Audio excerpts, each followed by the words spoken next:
Surprising trigger for asthma. Now, if you have asthma or you know someone who has asthma, I want you to pay attention for the next 2 minutes. Asthma occurs around the world, but in the United States, 2 to 5 out of 100 have asthma. I'm sure some of you do. And if you go to Africa, it's 1 in 10,000. Quite a difference. So the question is this a lifestyle problem? Or what do you think, class? Yes. All right. Here's what we know. If those people from Africa move to America, guess what? They get more asthma. So it's not the country, it is what we do in the country. So is salt intake a factor, is what I'm going to ask you today.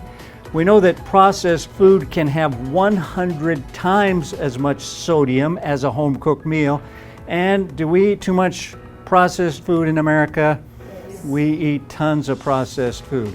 So the first trial occurred many, many years ago. And what they found was increased sodium intake increased asthmatic symptoms. And when they decreased sodium intake, symptoms decreased. Now, it wasn't until many years later, the 1980s, when they started doing more studies on this. And here's what they found. These are deaths from asthma, and this is sodium intake. Look at this.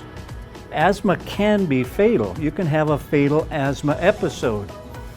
In this study, they checked histamines, which is a marker of inflammation, like inflammation in the lungs associated with asthma. And they also checked the amount of sodium that was going out in the urine. The more that comes in, the more that goes out. They did this study with 138 men. They first of all put them all on a low sodium diet, controlled their diet exactly, and then half the group were slipped some sodium pills, some salt pills, and then they checked to see how the lungs reacted. And what they found was a significant increase in asthma symptoms in the salt group. In fact, 9 out of 10 got worse, had to use their inhaler more. The control group, by the way, was consuming a little less than a teaspoon a day. The people on the salt pills were consuming 3 teaspoons a day. And you may not believe you're getting that much salt in, but if you're eating processed food, you are getting a bunch. So why does sodium make asthma work? Why does salt make asthma work?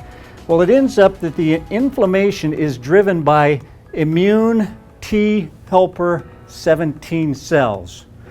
And one of the things that triggers these cells to get activated and start inflammation is salt in the bloodstream. If you have asthma or know someone with asthma, I want to encourage you to cut out the processed food and cut your sodium intake down and see what happens. Now, also along this line, I want you to follow me in the 7 Systems Plan YouTube channel, because I'm going to do a series on asthma and things you can do to improve your lung function.